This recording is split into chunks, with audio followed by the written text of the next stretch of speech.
लोग को दर्द हो रहा है। भारतीय जनता पार्टी ने यह कहा, ज्ञान दे रहे हैं हम लोग, एक ही जाति को दो भाग। ये क्या जालसाजी है? 1994 में भी और 2002 में भी।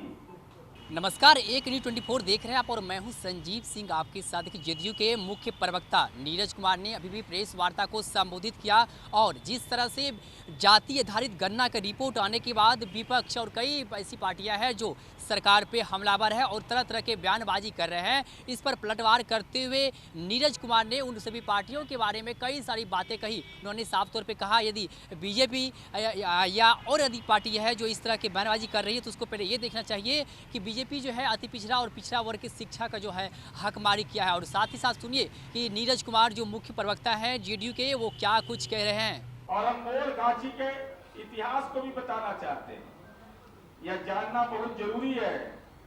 यह 1931 की जनगणना का है, 1931 का सेंसस, जो लास्ट जातिगत जनगणना हुआ, उस जातिगत जनगणना के बारे में जानिए।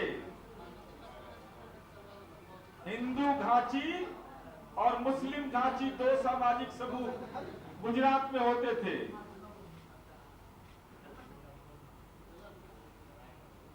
अहमदाबाद घाची, जो उसमें सामाजिक समूह थे, वह देख लीजिए, वो साफ साफ लिखता है, on the 8 divisions the Moda and Sikpuriyas ranked highest, the other various eating food cooked by them, and they do not eat food cooked by the other 6. अब 6 कौन कौन थे? अहमदाबादी, चंपरिया, मोड़, पटानी, सिद्धपुरिया, सुरती, कहमटिया, पंचोली।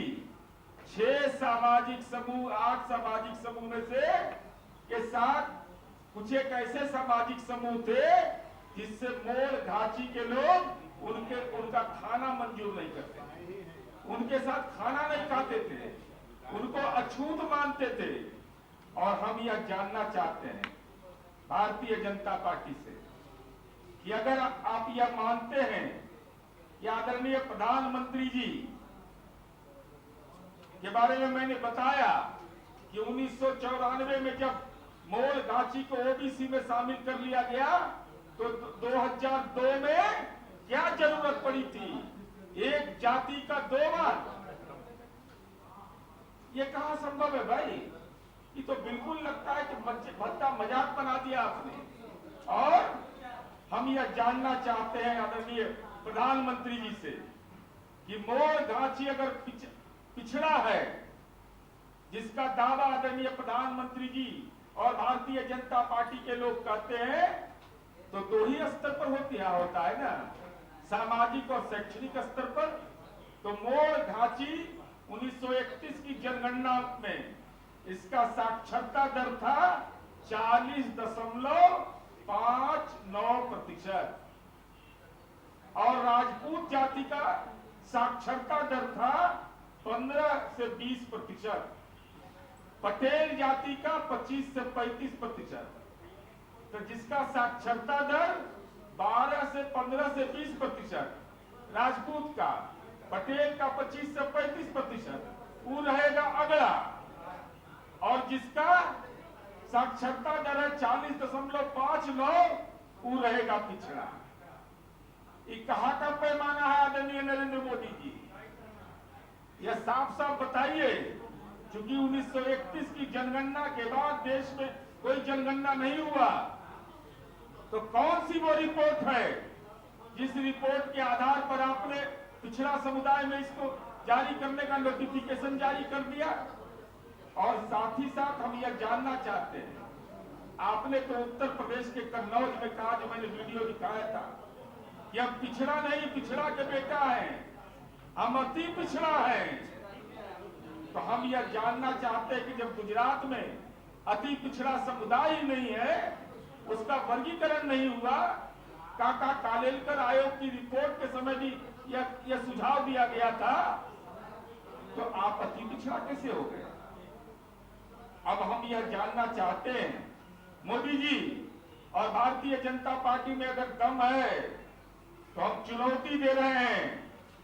अगर हिम्मत है, हमारे आरोप अगर गलत है, जो दस्तावेज की बुनियाद पर है, सारा दस्तावेज मेरे पास है, हिम्मत है तो कानूनी कार्रवाई करो हम पर। है कलेजा में दम तो हिम्मत है तो कानूनी कार्रवाई करो। कि हम गलत आरोप लगा रहे हैं और जातिगत सर्वे देश के अंदर करवाओ। जातिगत जनगणना जब हो जाएगा तो आपके राजनीति का परेड का भी उद्घाटित हो जाएगा। इसीलिए भारतीय जनता पार्टी जातिगत जनगणना नहीं कराना चाहती है राष्ट्रीय स्तर पर, चूंकि उस बात का एहसास है कि हमारे संसदीय दल के नेता ने मोड़ घाची जाति, जिसका साक्षरता दर 1931 की जनगणना में 40% से ज्यादा था, जिसको अगड़ी जाति था, जिसका साक्षरता दर कम था, उसको अगड़ा में रहने दिया, और जिसका साक्षरता दर ज्यादा था उसको पिछड़ा में शामिल कर लिया, वोट की सौदागरी करने के कारण। इसलिए हम यह कहना चाहते हैं कि आप जल्द से जल्द, हिम्मत अगर है आप में, अगर हमारे आरोप है और आरोप अगर गलत है तो कानूनी कार्रवाई करिए, अन्यथा देश के अंदर जातिगत जनगणना करवाइए, जिससे दूध। तो आपने सुना कि साफ तौर पे नीरज कुमार जो है बीजेपी के साथ साथ अन्य जो विपक्षी पार्टियां हैं उस पर भी हमलावर है और कई तरह के आरोप और प्रत्यारोप लगा रहे हैं। इसी तरह की खबरों से अपडेट रहने के लिए आप देखते रहे एक न्यूज़ 24 और हमारे सहयोगी पिंडू के साथ संजीव सिंह पटना।